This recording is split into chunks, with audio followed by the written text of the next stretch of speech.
Baby. We live. Hey, you guys. This is your girl, Lori D, with another episode of Fly Faithfully. So, I got on my Facebook recently and I just asked all my family and friends of questions that you all might have about being a flight attendant. So, I'm just going to go through and answer some questions for you, just some frequently asked questions. So I'm just gonna jump right in. It's gonna be very candid and tell you what I think. Okay, so question number one. How do you handle separating your personal life from work or having time, I guess, for one or the other? Okay, so first part of the question is separating your personal life from work. Um I feel like that's pretty self-explanatory. When I'm at work, yes, I do want to have a good time, but when I first started working as a flight attendant, I looked at everything as like fun and adventure and like, yeah, let's like go travel and have a good time. Well, that lasted for like a honeymoon phase of about 6 months, and then I'm like, I just want to go to work and like do my job and go home, nothing more, nothing less. Now, if there so happens to be fun that happens along the way, then so be it. But I'm not gonna, push the issue. Also, be careful what you share with people. Like, I mean, of course, be friendly, be polite, and everything of that nature, but you're not going to become bestie babes with every coworker that you have. 9 times out of 10, you're not going to fly with the same crew member multiple times, if ever, again. So be careful what you say around people about your personal life because people can be catty or, use your words against you or kind of have a vendetta out for you or whatever. Some people just don't have anything else better to do with their life or with their time. So for me, I go to work, do my job with joy and positivity, and then I go do my thing. Simple. Okay. Whew. Now this next one, baby, when I say it done tapped on a little nerve, because this is a big one. Does being a flight attendant affect your love life? Let's see. Yes. C. We.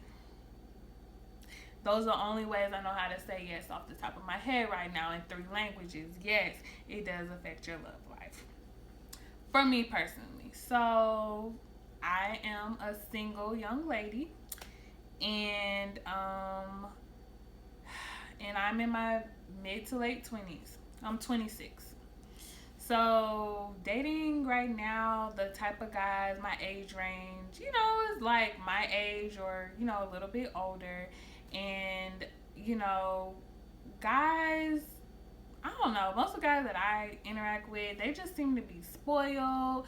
They're like, oh, I want the quality time. I want you here right now with me all the time. Oh, yeah. And it's just like, trust me, quality time is my primary love language.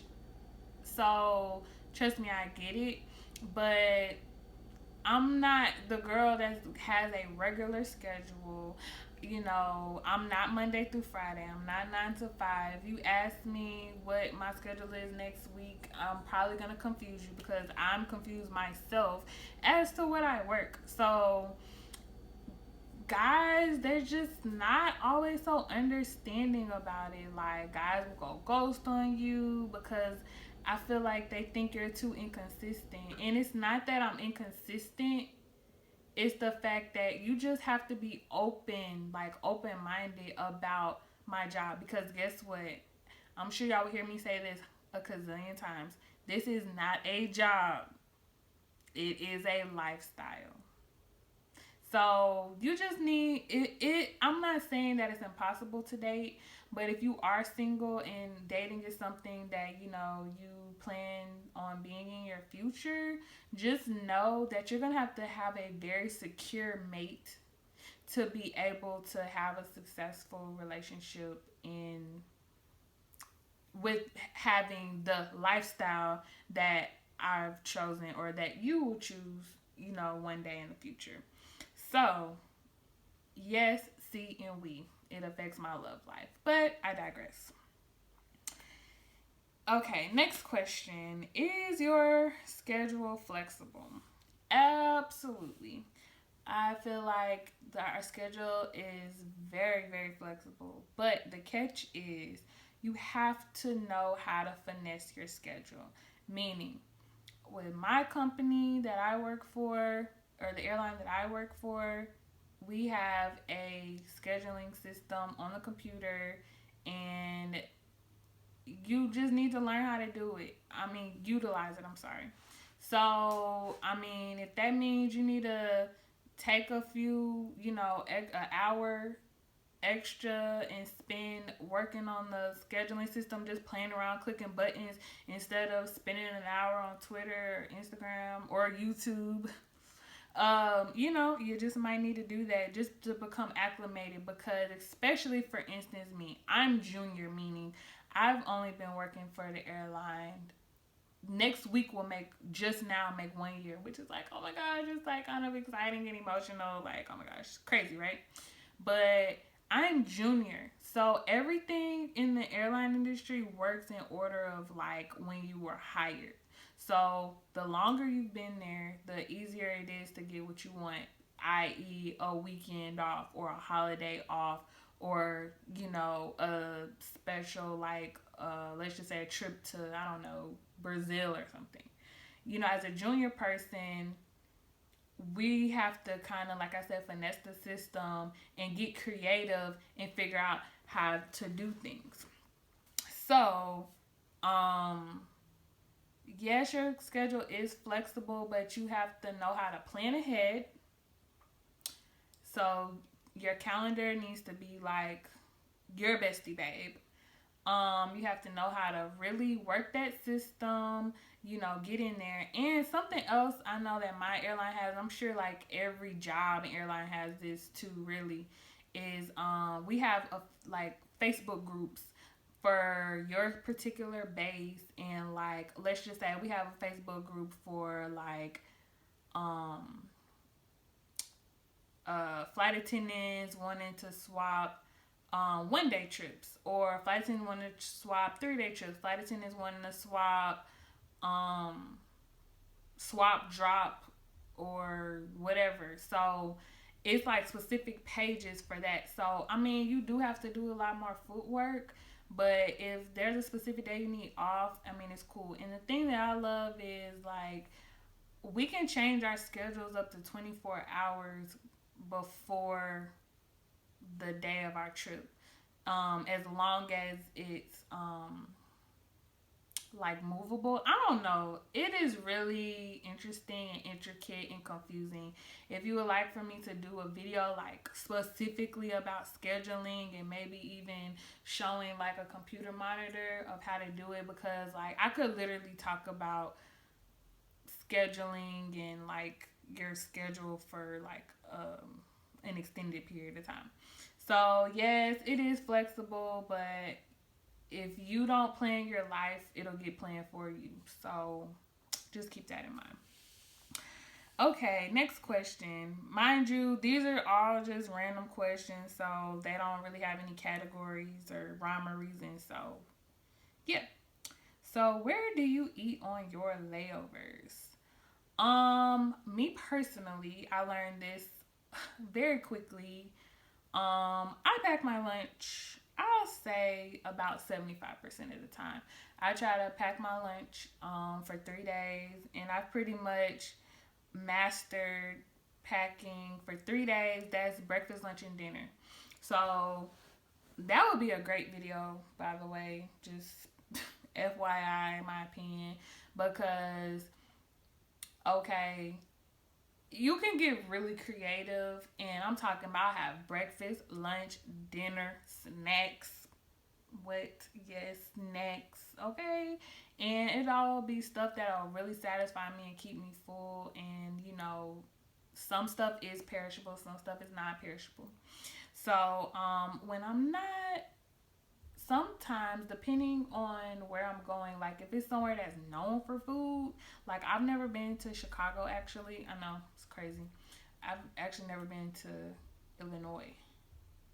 But anyways, like when I go to Chicago, I know I'm gonna want to eat like some deep dish pizza, you know. So, um, anyways, what's the place called? Is it like Giordano's or I don't know. But anyways, um, places like that. If I know like I'm going somewhere where I really want the food, like you gotta kind of gotta do your research. So I'll just ask flight attendants. Like, if I kind of know that a certain city might be known for a certain type of cuisine, I might be like, "Hey, have you been on this layover before? Are you familiar with the area? Can you suggest a place for me?" I'll even ask the passengers like that are from there, like, "Hey, can you suggest a place for me to go on layovers?"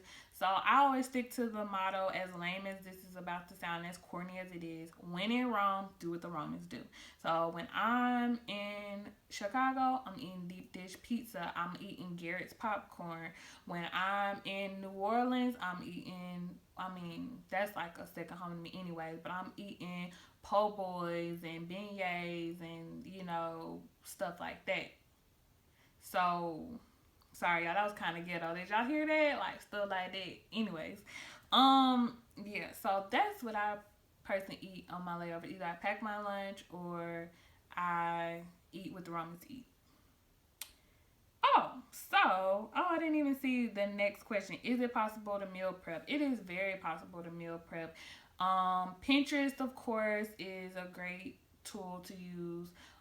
You just have to make sure that you're conserving your food properly. So, you know, maybe get you like 2 ice packs. If you forget your ice pack, like when you're on the plane, you can just, I mean, you gotta be creative, innovative, all of that. So get you like 2 Ziploc bags and double bag them and stuff it with ice. Or when you get to your hotel room, there's always ice machines. Go fill up the bucket, fill up the sink with ice, like pull a little stopper up in the sink, fill up with ice, pack your food in there because sometimes they won't have a refrigerator or whatever. Um, so I do meal prep. My lunchbox is really large. It's like a cooler. It is a Travel Pro large cooler. That's the name of it. It's a lunchbox. I actually got it with a coupon code, which was super amazing. I'll do a video on it because I don't want to show y'all right now because I got like a whole bunch of like random stuff in there right now. So I'll clean it out for you guys. And yeah, I will definitely. Baby, my friend got these questions lined up. Okay. Okay, so yes, it's possible to meal prep. Okay, how do you deal with so many different attitudes and personalities is the next question. So that kind of goes back to the beginning when I was talking about personal and work life and everything. To be honest, like I'm a very sweet person. I pride myself on my personality. However, comma, most of these people, like at least with my airline, we have thousands of flight attendants. Like I think it's like 4,000 flight attendants just within my base. So with that being said, I'm probably never gonna have to fly with you again. So first of all, I'm not trying to be your bestie friend. I'll be very cool with you. You know, we can kiki all that. You know what I'm saying? Like, I'm your teammate. I respect you, and if we vibe, we vibe. If we don't, I still respect you, but I'm gonna keep my distance or whatever. Because truth be told, I'm probably never gonna have to. I'll probably see you again, but I'll probably never have to fly with you again. So in the flight attendant world, we have what you call the no fly list. So if it's not necessarily like a official thing, but like when I get my schedule, I can see my whole schedule for a month. I can see who I'm working with, where I'm laying over, how long, what aircraft I'm gonna be on, like the whole shebang for the whole month. So I can see your first and last name, your employee number, all of that. So if you working with Sally Mae, uh, employee number 12345, and you know Sally Mae wears on your nerve,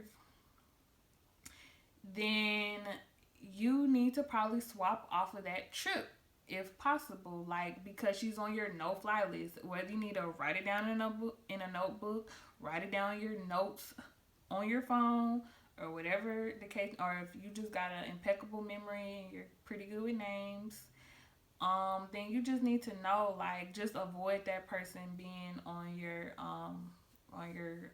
crew list or roster or whatever you want to call it. Um, I don't know. I haven't really had that experience. I mean, I have a few people like I wouldn't care to fly with again, but if I did, I just would avoid them. Like, we're not having a conversation. Only thing we need to talk about is like work. And if you're doing your job, honestly, there's really nothing to talk about or whatever. So, but you can't let stuff get to you. Like, it's not that deep. Like, first of all, it's not that deep. And people think I'm crazy, but I always say random stuff like it's not that deep in Hakuna Matata. Like, Hakuna Matata. Like, I know all of you have seen The Lion King. It means no worries. Like, what are you stressed about this person for that you're never going to see again in life? Like, do not let them have that power and authority over you. Like, don't get me to preaching. Anyway, we're gonna move past that. So that's how I deal with attitudes and personalities, because I'm gonna give you my positive energy.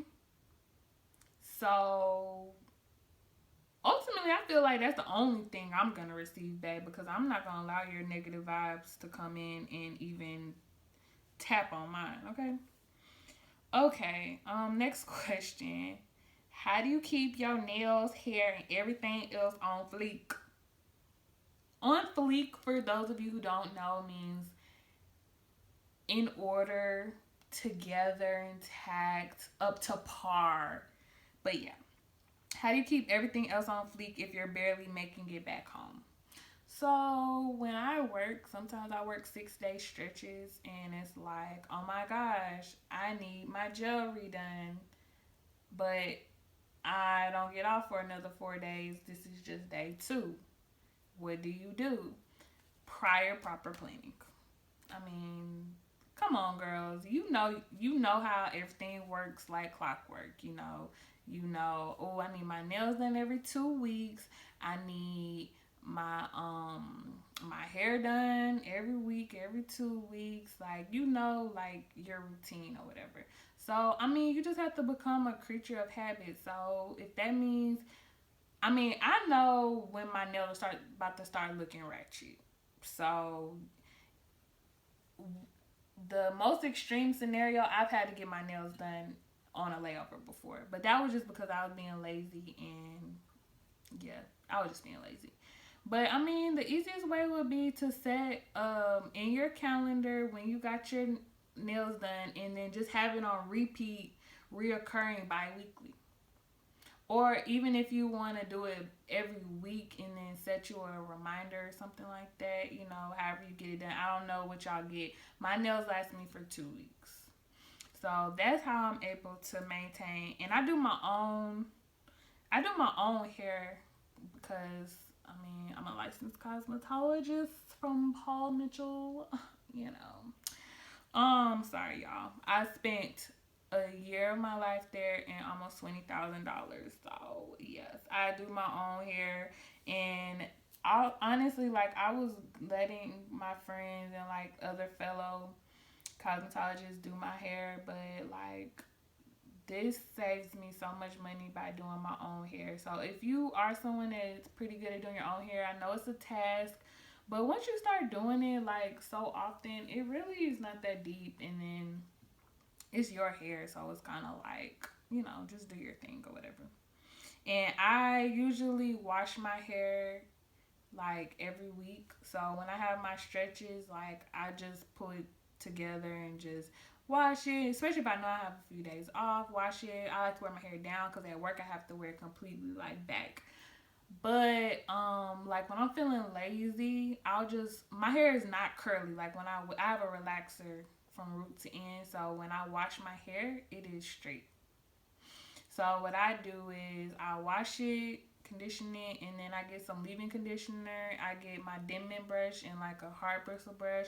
Brush it tight back, put it back here, put the little sock bun thing in it, and baby, I can walk out the door.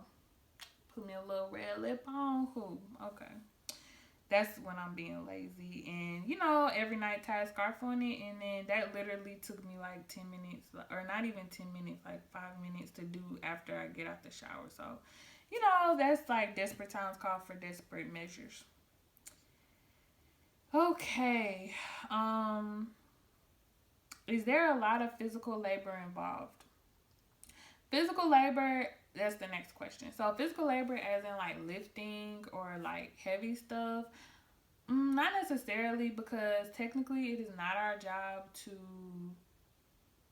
help the passenger. I know it sounds bad, but technically it's not our job to like lift passengers' suitcases. Now we can assist them, but if we were just lifting everyone's bags, every passenger's bags into the overhead bins, like baby, we'd be woe out.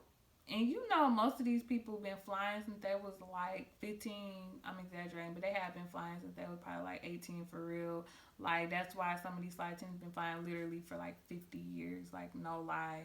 And because, yeah, I'll probably be that old lady. Um, and they're just fine. Why? Because they wasn't lifting all these bags or whatever. So now don't get it twisted. If I see like your grandma on the plane or your mama or whatever, I'm gonna help her. But you don't want to overexert yourself, because even though we don't have to do a lot of heavy lifting, it is very physically like draining and like, yeah, just draining. You get fatigued on this job, I will say. Um, it's a lot of late nights and early mornings, or multiple flights, short layovers, long flights, no real breaks. So you need to make sure that you are staying very well hydrated, and you have somewhat of a workout routine, and you eat decent. Because if not, you're going to get sick and you're going to wear yourself out thin, and this job is going to have moments of misery, because you got to just keep yourself like up to date, or like up to par, I guess. So labor heavyweight, no. Labor like you gonna get your steps in, and you're gonna be up and you gotta be perky, yes. Where are the best places to fly?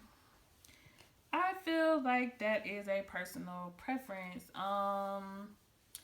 I like to fly. Um, I like to fly places that is warm. I love the beach. So like all the places in Florida, I do like California, that the West Coast or whatever. The people are usually like very nice and laid back. For me, I like to fly places where the people are nice and they have good food, or the beach. So if you got good food, the beach, and nice people, well, actually, that's probably because I'm from like the Mississippi Gulf Coast, and we're the hospitality state, so we're really nice. Our food is amazing on the Gulf Coast, and the people are really nice. Now, it ain't that fancy, but it's home. So, I feel like that's kind of a broad question. So, yeah, and places that have good layovers, meaning like there's stuff to do when you get there. Like, you don't want to go to Timbuktu, like middle of nowhere, and it's like a ghost town. Like, it's nice when you go somewhere. It's like activities to do. It's popping, like in a lot of places that you can walk around. Like Austin, Texas is really cool. Um, because they're like a really like free spirited like area. Like their motto is keep Austin weird. And you can literally like walk everywhere. And so I really like that. You know, and then if you do need to get somewhere further, you just rent a Uber or like call a Uber or whatever. Okay, is it better to commute or live in your base? Whew. I need to learn some more languages to express my passion about this. You should live in your base. But I do have another video. I'm probably gonna have to re-record it or whatever. But I would. I mean, some people. It depends on what's important to you. Okay, different bases have different like kind of like a gallery of trips. I guess you could say. Like it's places like I'm based in Atlanta. There's places that we go in Atlanta that another base might not really fly to, destination they might not fly to or whatever, and then vice versa. So some people like, well, I want to work in New York because New York has better trips, but you live in Atlanta. So for me, that was my situation. I was based at first. Sorry, someone was on my hand. I was at first based in New York, but I was still had my apartment in Atlanta. Well, I mean, it was so inconvenient. Like you're more tired than you need to be because by the time you get done with a trip, you either gotta go stay in a crash pad, which I'll explain what a crash pad is on another video if y'all don't know. And then you either gotta stay in a crash pad, which is not like the homiest place. It's kind of just a place to crash and like lay your head. Or you're gonna have to get off your trip and book a flight and hope you can get on the flight home or whatever. It's too much. I prefer to live in my base. Like the trips in Atlanta are not as lavish as the ones in New York, but guess what? This is a job. Like you go to work and you come home. So I goes to work and I goes to the crib. Okay. Anyways, um, okay. I think I'm almost done, you guys. Thank you so much for being patient and watching. Um. So the last question, which I mean, this is a great wrap up question, is what is the process for applying to be a flight attendant? Perfect question. The answer is so simple. Whatever your airline is, go to their website and apply. It's probably just whatever the airline is.com. Super simple. So you just usually scroll down to the bottom where it says, it'll usually say like employment or career opportunities or whatever. And you just click it and just follow all the steps and apply.